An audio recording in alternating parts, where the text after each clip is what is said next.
here are the three basic things we're going to go over today. We're going to show you how to get started, how to access Google Meet and get to it. And then we're going to go into actually sharing content with your students and your families, I should say. And then lastly, we're going to get into inviting students and parents through a couple of different formats. And while we're talking about that, this webinar will be recorded.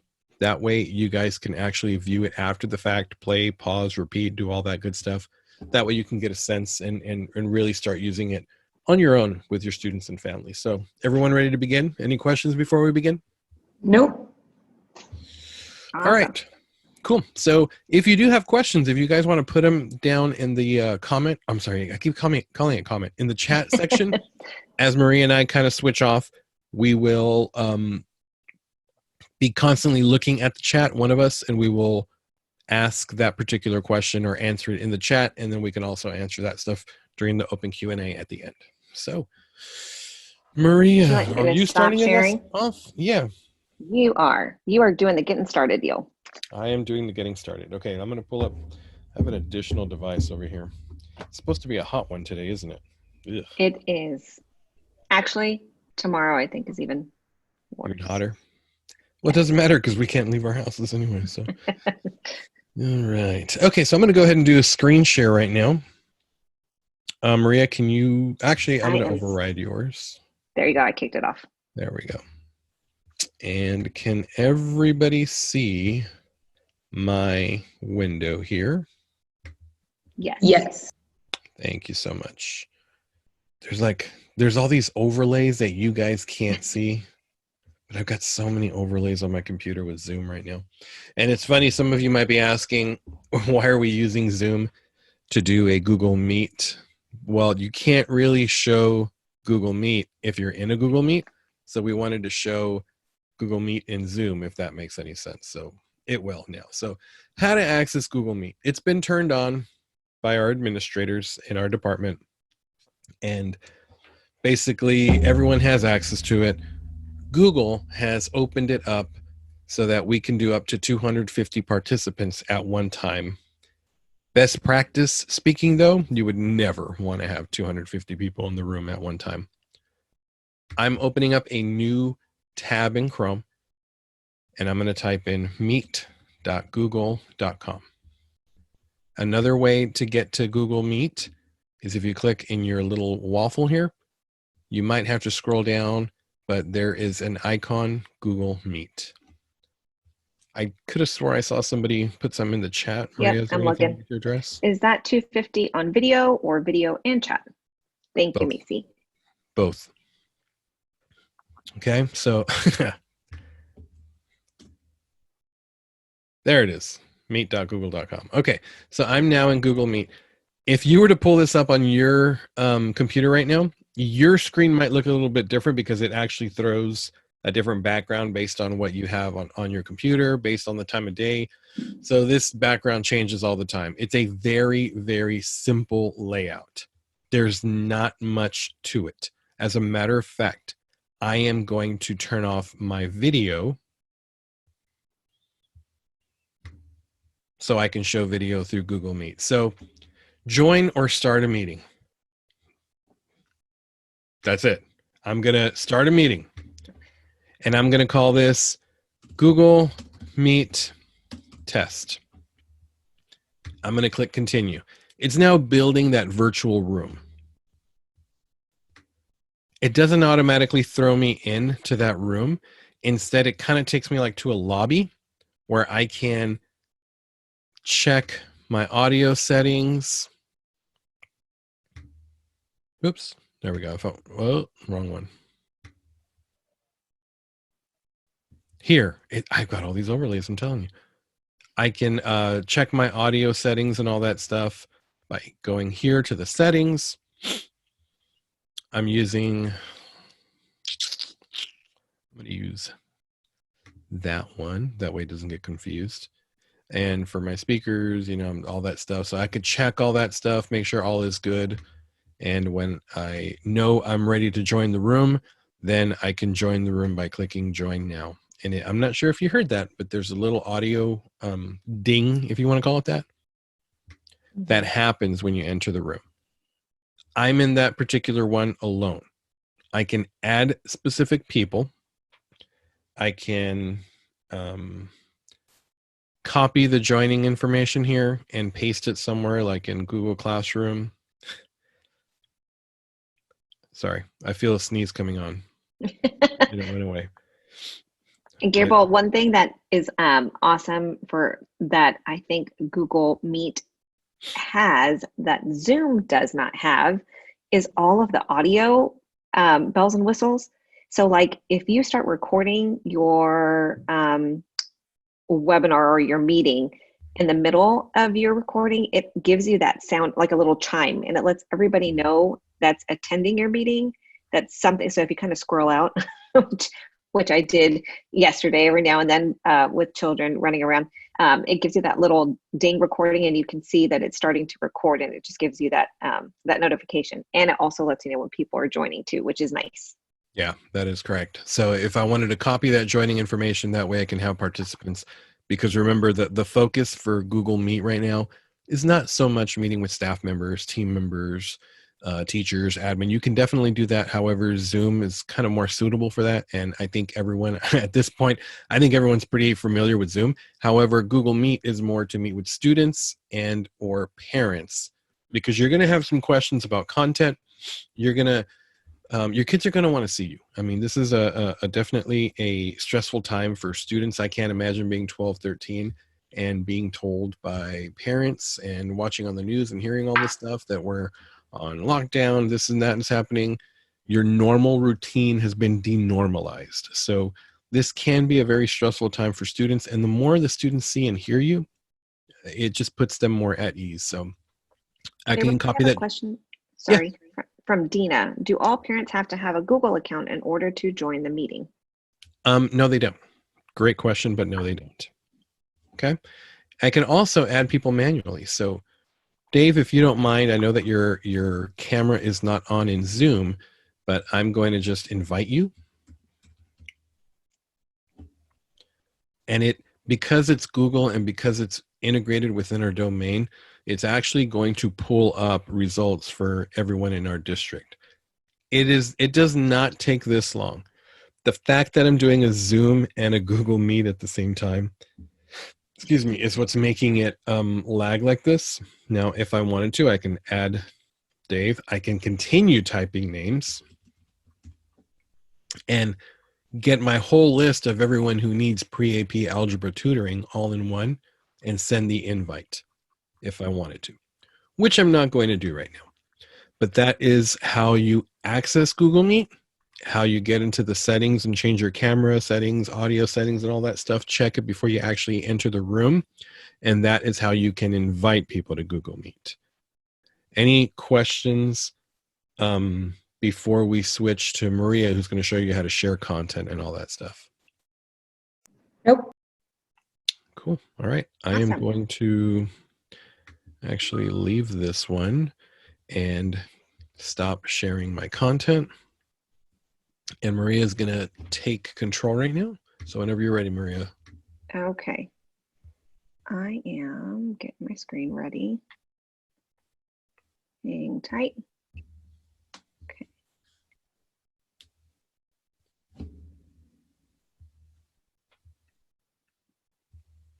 And share.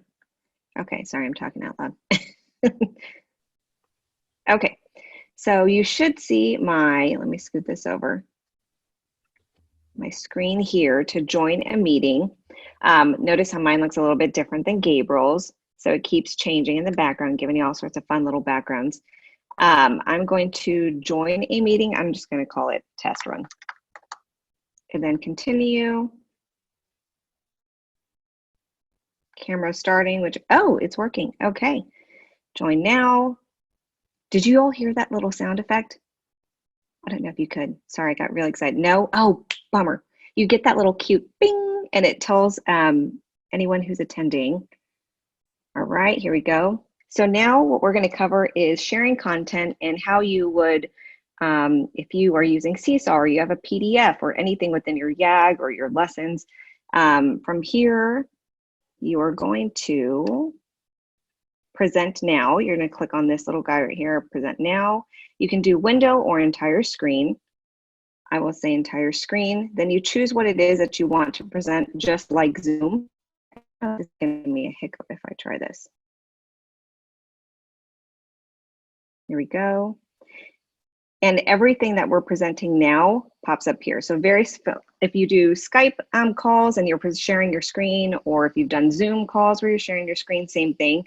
And I can also hear my computer like doing this like whirling battle off because it's like really thinking now that I've got Zoom and Google Meet happening at the same time.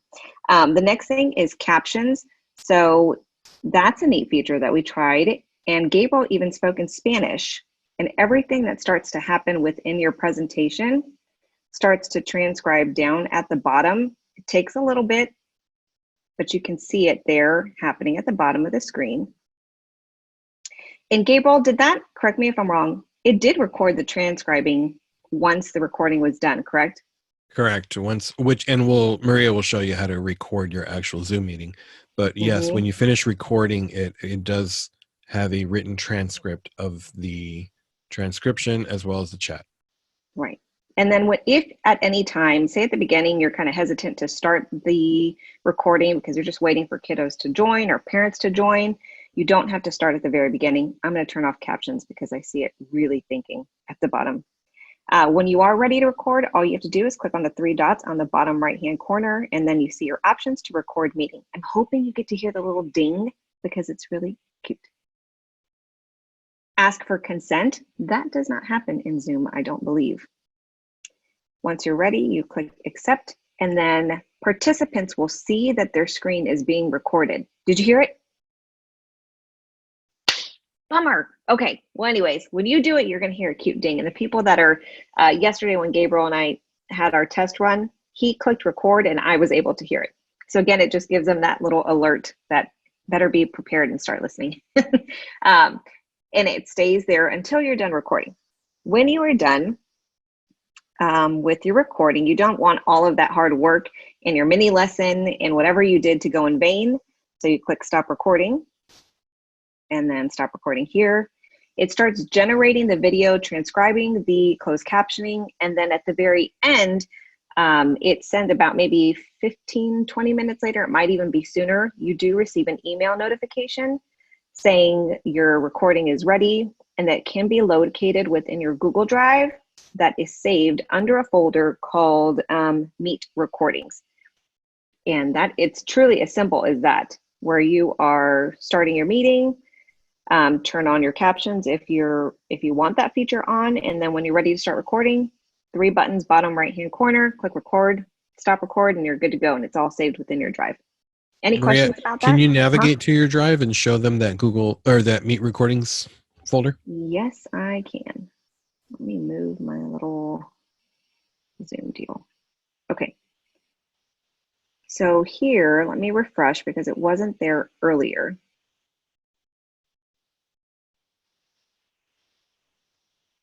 I need the Jeopardy music. Okay. Oh, it's not there yet. Well, Google, maybe let's try Google. Google, no.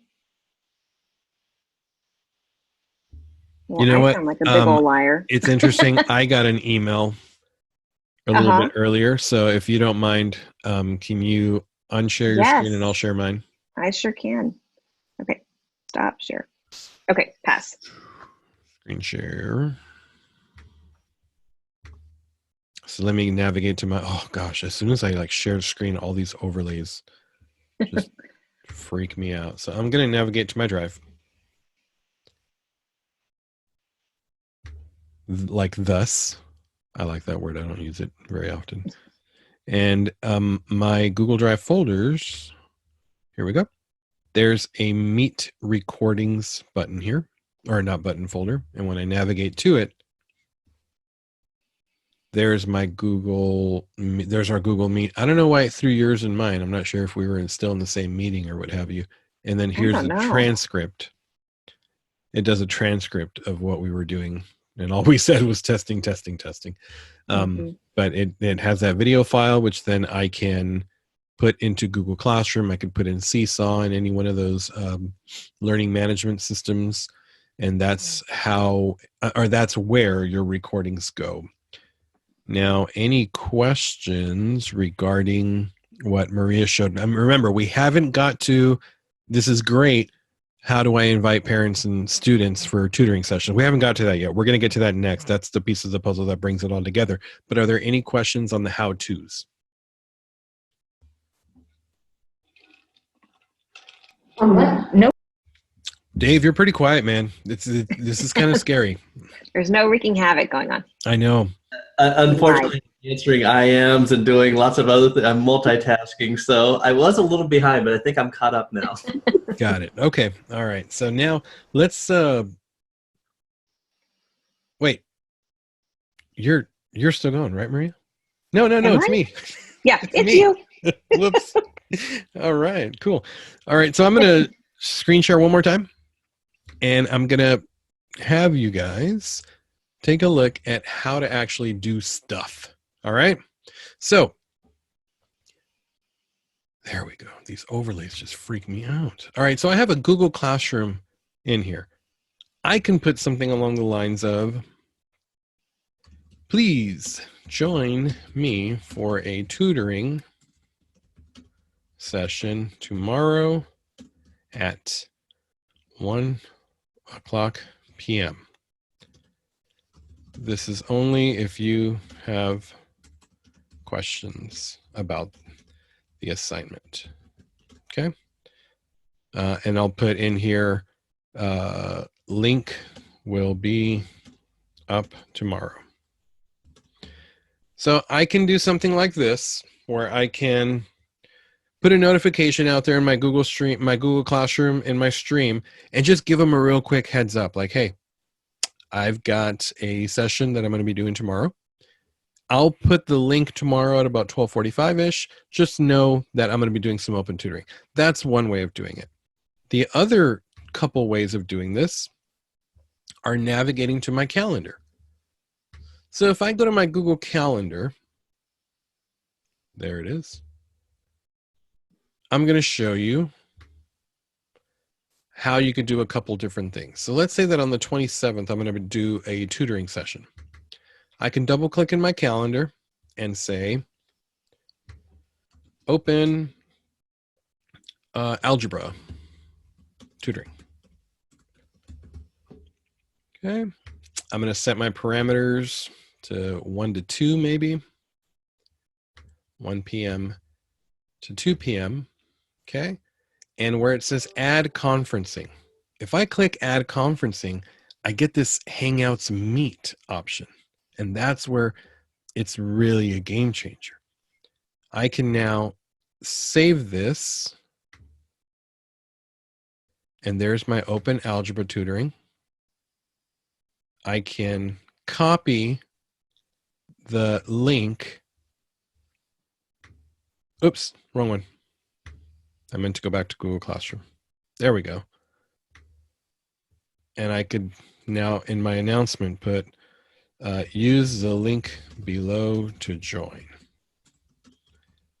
See you on Friday.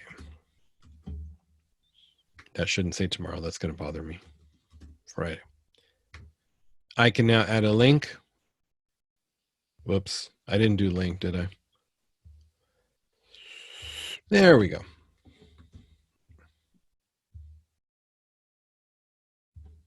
There we go. And now I've just created a tutoring session for either students. I can do one specific for parents. However, it all starts off in your Google Calendar. So if you go to your Google Calendar, set up a meeting by double clicking, you can add conferencing and choose Google Hangouts Meet, which is actually the only option that you have. Title it, do all that stuff. And when you put it on there, just grab that link, put that into your Google Classroom, your Seesaw, your email, your Remind, any one of those platforms, and you can now have tutoring sessions with students or parents in small groups. All right. Questions so far based off of how to do a tutoring session for groups with students or parents. So far, it looks good. So far, it looks good. Okay. Mm-hmm. Oh, which one is better, Zoom or Hangouts? Great question. Hangouts is great for tutoring and things like that with students. Mm-hmm. And here's the reason that I would personally say Hangouts is better for students. It's web-based. There's really nothing to install. If they have a mobile device like a phone, then obviously they would have to download the Google Hangout, the Google Meet app on their phone, but it's pretty seamless. On a Chromebook, Google Meet just works. Zoom, there's an additional extension that has to be installed, and it doesn't take much. If the students click on a Zoom link within Google Classroom on a Chromebook, then it walks them through the process of installing that extension. But it's no fuss, no any of that, as long as you're on a device that either has the app that needs it or on a Chromebook or what have you. So personally, with students, I would say Google Meet.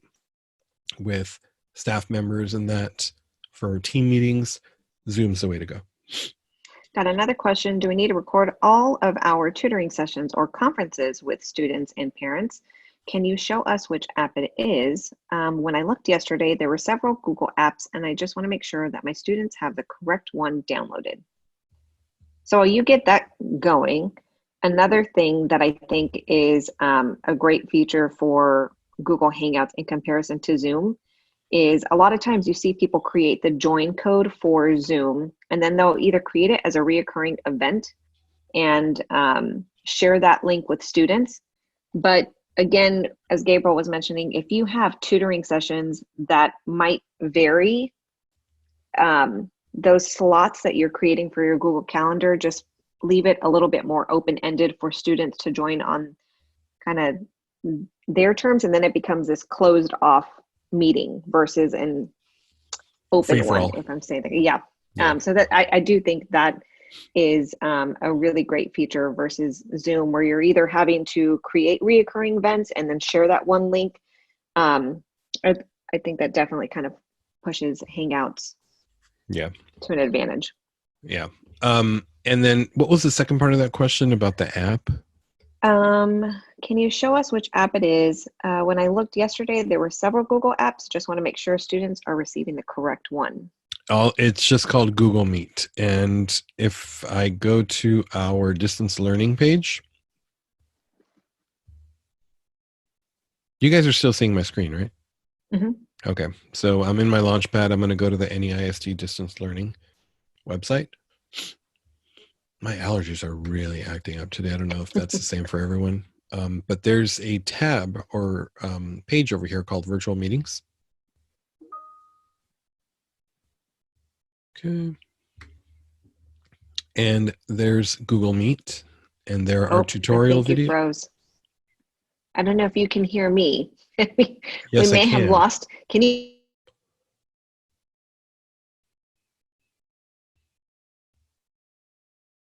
Can you hear me now? I think it might have been Maria that was having the actual problem, because I can Okay. Yes, I hear you too. Okay. Well, you guys are still seeing my screen, right? Yes. Okay.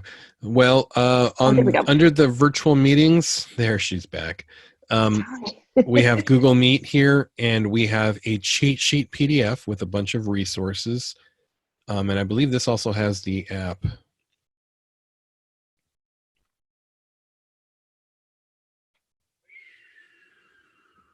This link, these actually link to the appropriate app store for devices. So if you have an Android device, this takes you to the Google Play App Store, and that's what the app looks like, Hangouts Meet. If you have an iPhone or iPad, this takes you to the appropriate App Store link. And these video tutorials are literally everything Maria and I are talking about right now. This is the how to access and use. This is how to set up group tutoring sessions. And then this last one is the doing the individual appointment slots, which we haven't got to yet. We're going to do that right now. Does that answer your question about which app to use in that?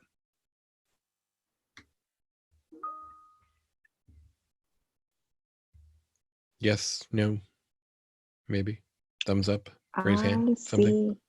Yes, thank you. Okay. And perfect. then I do have another question from Alicia.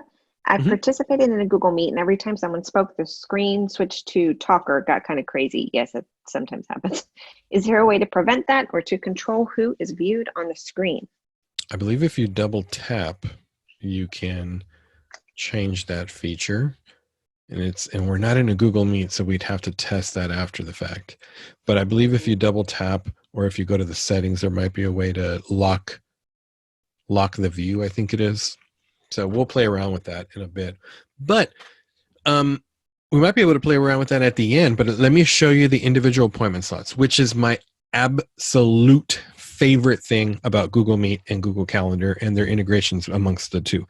I do this for my staff at Lee, Nimitz, and ISA.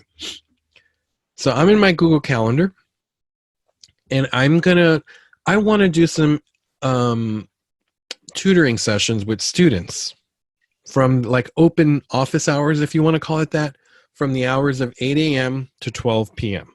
on Friday. I'm going to single tap on Friday. I'm presented with these options. I want appointment slots, and this is the game changer here. When I click on appointment slots, I can now tell Google Calendar, I want you to build appointment slots that start at 8 a.m. on the 27th, and I had to set the 27th on both days, I'm going to go to 12 p.m. There it is, 12 p.m. And I want these appointment slots let's do like 20-minute appointment slots. So I want you to break this up, Google Calendar, into 20-minute appointment slots where people can sign in. And actually, let's do 30. 30-minute appointment slots. And I'm going to call this open office hours individual tutoring. Okay. And I'm going to Or if save you it. have elementary and you're like doing small groups, you can do it that way just to mimic like you would in class. Yeah. So here it is on my Google Calendar. If I was to open this up, it says go to appointment page for this calendar, and this is what the end user will see. So from 8 to 12, those are my open office hours. I am going to grab that link. I'm going to put it in our chat so you guys can actually see this. Come on, chat. It's not letting me view the chat. I'm going to stop sharing. There we go. Okay, if you check the chat for this particular Zoom meeting, do us a favor and click on the link and sign up for a half-hour appointment slot. You can go in there, you can click on any time slot that's open, and in the description and the details, you can type in exactly what you need help with. Like, hey, I need help with number 4 on the quadratics, or I don't even know where to get started, Mr. Creo. I'm lost. You can put that stuff in and book me for half-an-hour appointment slots. Once you book it, it disappears from that, so no one else can take that time slot. And while you're doing that, I will actually do a screen share again to show you what I see as the end user. And I just got my confirmation of what I just sent to you, what appointment Sweet. So it said invitation. Okay. I'm going to refresh my calendar page here for my Google Calendar. Look at that. Okay. So it looks like Maria booked me from the hours of 11 to 11:30. Am I correct, Maria? Did I put help on there? Help. I think I did. I'll show it right now. Let's see here. I might have to refresh a couple times. Is anyone having difficulty accessing that or doing that? I didn't see the link, so I didn't know if you sent it just to Maria or everyone.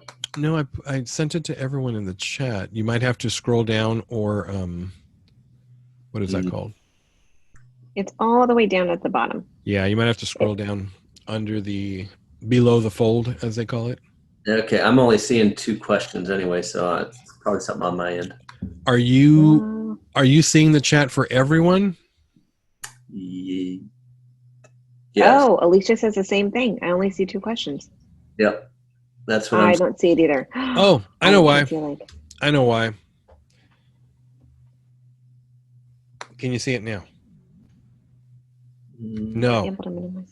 I know why. I didn't set it correctly. Come on, Carrillo. Oh, all Man. panelists and attendees. Here we go. Okay, now do it. Now try it, everybody. Yeah, now try it. I accidentally put it for all panelists, but not attendees. Oops. One job, Carrillo.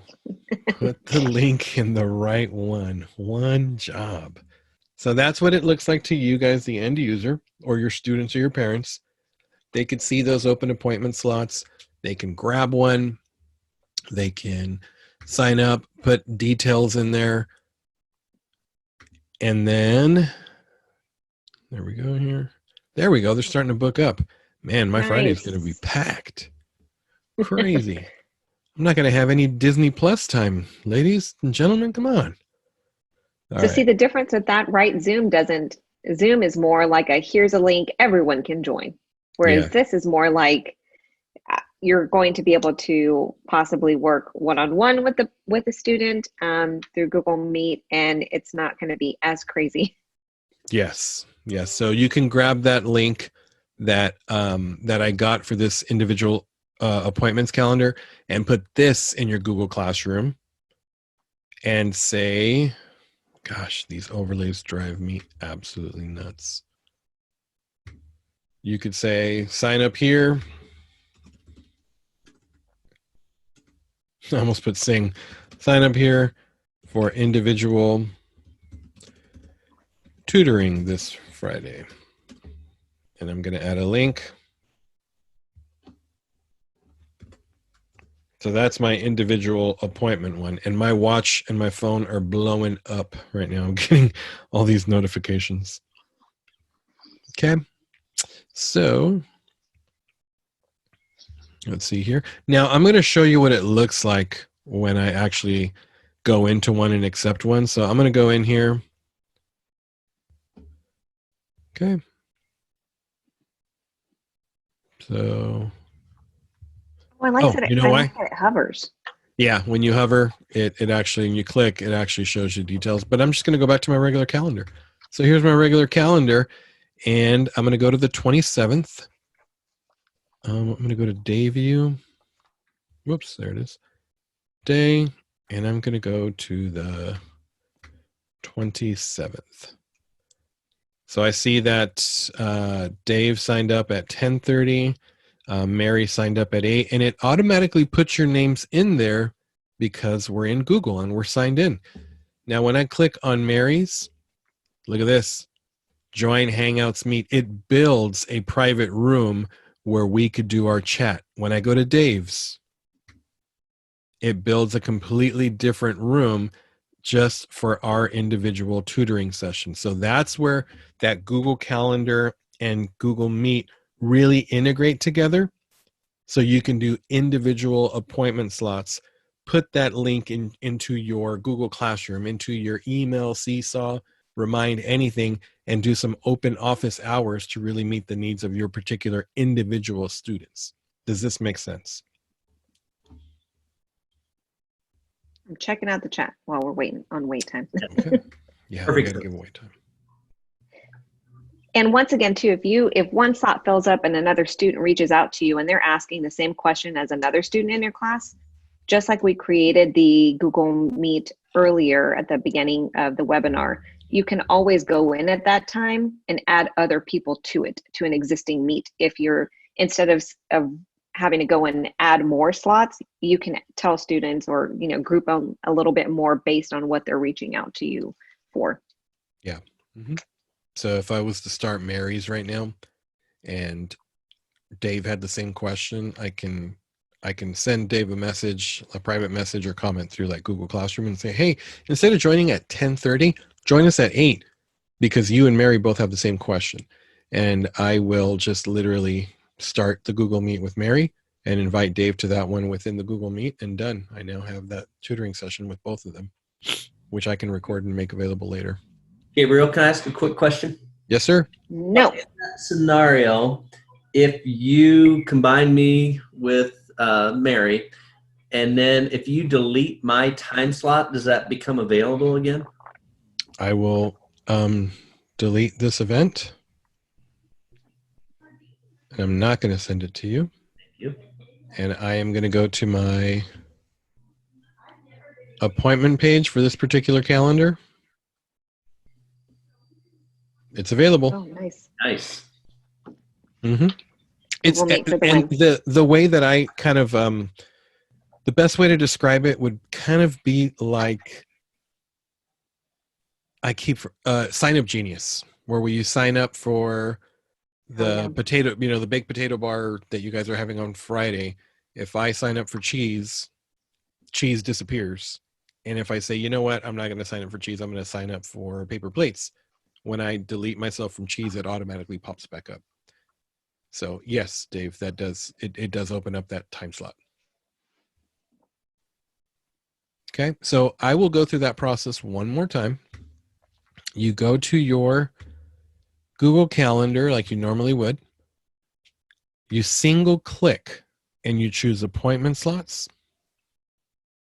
You tell Google Calendar the parameters for these appointment slots, how long you want them to last.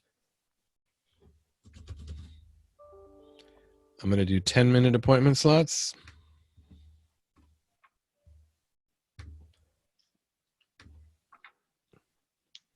And when I click on it in my calendar, you don't just send students to your Google Calendar. It creates a special page, an appointment page for that particular calendar.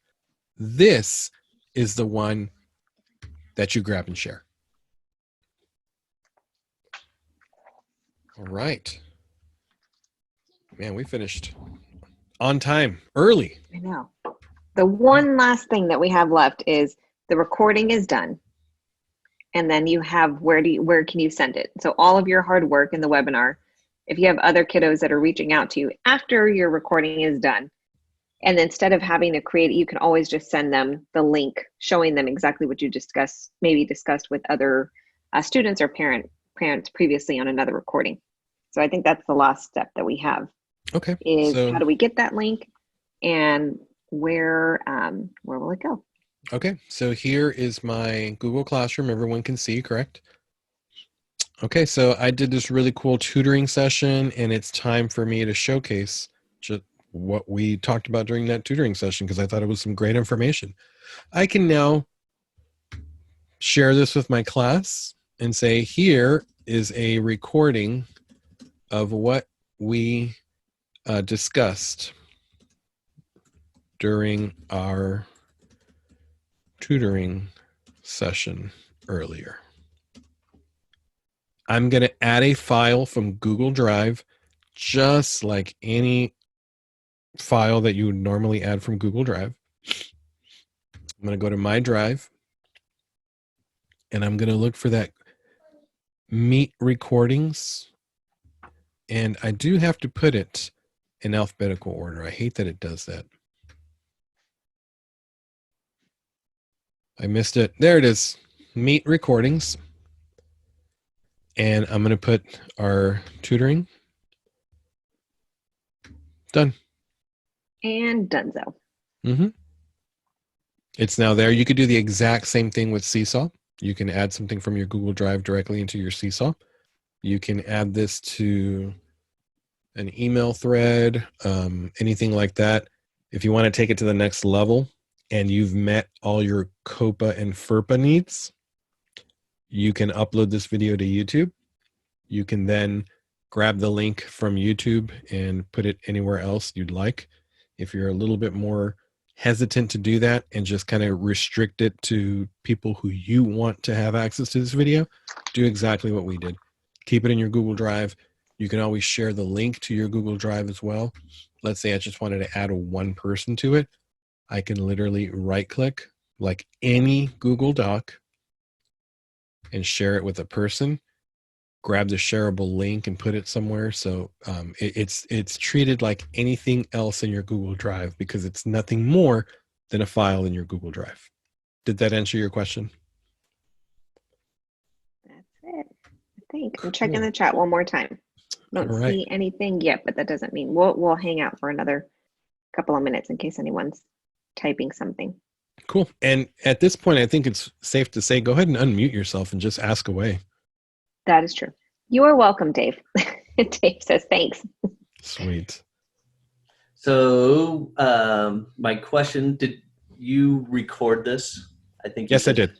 We're recording as we speak. The video, I'd like to send it out to my teams, my teachers. And check this out, Dave. If you look at Gabriel's screen right now, it's telling you right now, like Zoom doesn't tell you it's recording. If you look at Gabriel's or like whatever's being projected right now, on the upper left-hand corner, it's like flashing. So it's giving all the participants a heads up that whatever's being shown is being recorded. Yeah. Right. Mm-hmm. I know. Yeah. So this is a question that is really not about Google Meets. I'm learning to be more tech savvy, and I have struggled to even minimize the Zoom meeting screen just to access all of the things that you all were showing us. So I kind of was just stuck there. How do I like minimize my screen to see my actual screen when I'm in a Zoom meeting? At the very top, if you wiggle your mouse, there should be a... No, that's when I'm presenting. Never mind. Okay. There's an exit full screen mode. Let's see here. It's at the top, Gabriel. Like if I want to minimize it, Mhm. I have my normal minimize, restore, and close. Oh, okay. So yeah, in the top right-hand corner, you click on the dash next to the two squares in the X. Do you see those? Yes, I do, and it just wasn't available during the meeting. It disappeared, and I never found it again. So When we're But okay. presenting, which I'll do right now, Okay. it went away, didn't it? Yes, it did. So here's what I'd like for you to do. Up top, wiggle your mouse, and there should be... Oh, I don't recall what it looks like. It might be 3 dots. I think it might be the view option. View option. There we go. Okay, And I then see. it's exit full screen. Got it. Perfect. Thank you. Mm-hmm. I know that happens to me too. It gets a little like wonky and then you can't figure out what screen you're on. And yeah. Yeah. Mm-hmm. Cool. Well, yeah, definitely. We'll make this video available as soon as it finishes processing in Google Drive. And like we mentioned earlier, please check out the digital learning website. Distance learning website. I keep calling it digital. And go to that virtual meetings, and under Google Meet, we have all those. We have the 3 different videos on literally how to do everything we just did, including that 1-pager handout, quick reference guide, if you want to call it that. And don't forget to reach out to your campus instructional technology specialist. If you are wanting to try any of these, they are more than happy to help support you. Yeah. I think I got 2 things. Email Can I Dave. add one more thing real quick?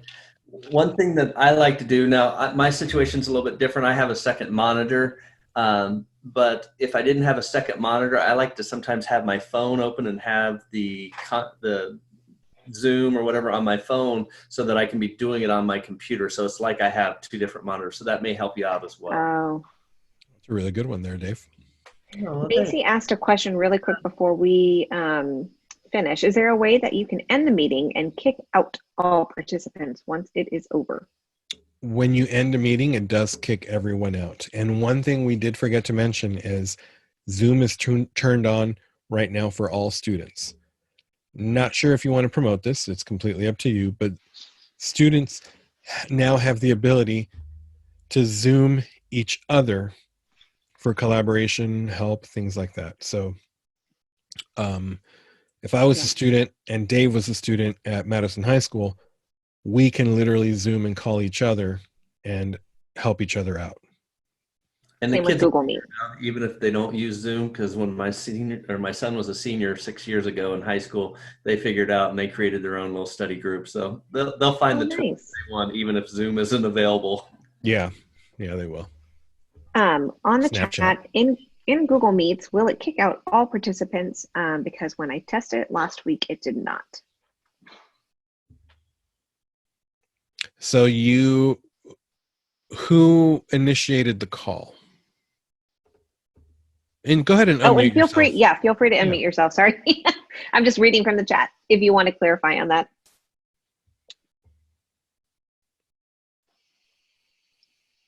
Coworker.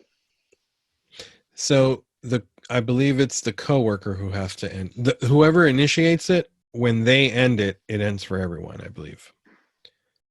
Mm-hmm. If we can always, she says, okay, thank you. we can always try to break it right now if need be. All right. Okay. Anything else? So far, that looks like it is it. Thanks so much for a great session. You are so welcome. Thank you for joining us, and you will receive the link to this webinar after we're done. Cool. Sounds good. And Kay Watso, I already forgot your first name. Welcome. Amelia. Can you do us a favor and Yes. put it into the chat here? Type your full name in the chat. Yes. That way we can make sure we get you credit for this. Okay, perfect. Sweet. And like Maria said, thank you guys for joining us. And this is a great tool to do some individual tutoring and group tutoring with students. So cool. Dino, we'll look into your enrollment and make sure that you are receiving participation credit for it. So don't worry. You are welcome. Mm-hmm. Sweet. Okay. All right. Have a good rest of the day, everybody. Bye. Thank you. See ya.